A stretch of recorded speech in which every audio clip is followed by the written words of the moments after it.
7 centimetre त्रिज्या वाले बेलन का वक्र पृष्ठीय क्षेत्रफल इतना दिया हुआ है। इसका संपूर्ण पृष्ठीय क्षेत्रफल क्या होगा, ये हमसे यहाँ पर पूछा गया है।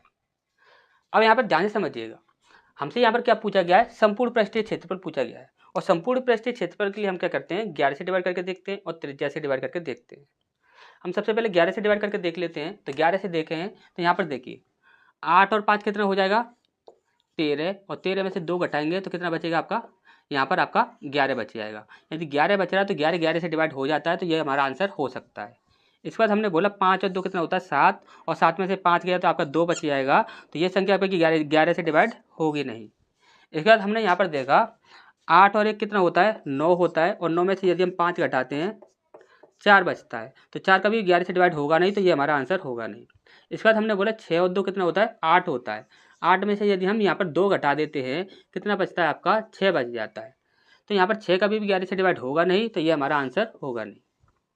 तो यहाँ पर सर हमें ए ऑप्शन यहाँ पर मिल गया है। हम ये मानकर चलते हैं कि ए ऑप्शन भी आपका 11 से डिवाइड हो जाता और बी ऑप्शन भी आपका 11 से डिवाइड हो जाता।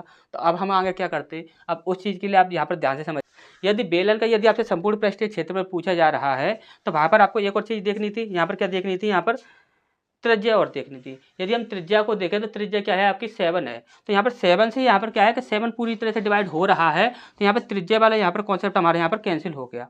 अब यहाँ पर यदि 11 से 2 संख्या डिवाइड हो रही है तो यहाँ पर त्रिज्या वाला भी कॉन्सेप्ट हमारा यहाँ पर कैंसिल हो गया, त्रिज्या वाला भी कॉन्सेप्ट कैंसिल हो गया और 11 वाला भी कॉन्सेप्ट कैंसिल हो गया। अब हम यहाँ पर फंस गए। अब हम यहाँ पर क्या करें, अब हमें यहाँ पर 2 ऑप्शन मिल गए हैं।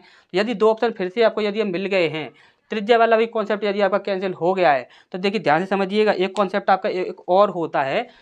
क्वेश्चन में तो ऐसा कुछ नहीं दिया गया है, लेकिन आपको कभी फंस जाओ तो इस प्रकार से आप कर सकते हो। कभी भी आपको त्रिज्या और ऊंचाई यदि आपको दे दी जाए तो उनका सिर्फ आप योग कर देना, और योग करने के बाद उससे आप डिवाइड करके देख लेना, जो भी आपका आंसर होगा वह 100% मिल जाएगा। अगर फिर भी आपको आंसर नहीं मिलता, फिर भी आप ये बोलो कि फिर भी हमें आंसर नहीं मिल रहा है, तो अब हम क्या करें, तो अब उसके बाद सिर्फ एक ही लास्ट चांस बचता है आपके पास, वही आप करोगे। वो क्या है कि आपको सिर्फ इतना देखना है कि जो भी संख्या आपकी है उसे आप 11 से पहले डिवाइड करके देख लो। यदि 11 से डिवाइड होने के बाद यदि भी संख्या जो है आपको 2 ऑप्शन दे रही है, तो 2 ऑप्शन यदि दे रही है तो वहाँ पर उसे आप फिर उसके बाद यहाँ पर फिर 2 से डिवाइड करके देख लो। लास्ट यही चांस आपके पास बचता है कि वह संख्या आपकी 2 से डिवाइड हो रही है या नहीं। यदि 2 से डिवाइड हो गई वही आपका आंसर होगा, 2 से डिवाइड नहीं होगी वह आपका कभी भी आंसर नहीं होगा। यदि फिर भी आपको 2 ऑप्शन मिल जाते हैं तो उसके बाद सिर्फ एक ही है कि आपकी किस्मत खराब है, आप तुक्का नहीं लगा सकते, आपको सीधा सॉल्व ही करना होगा।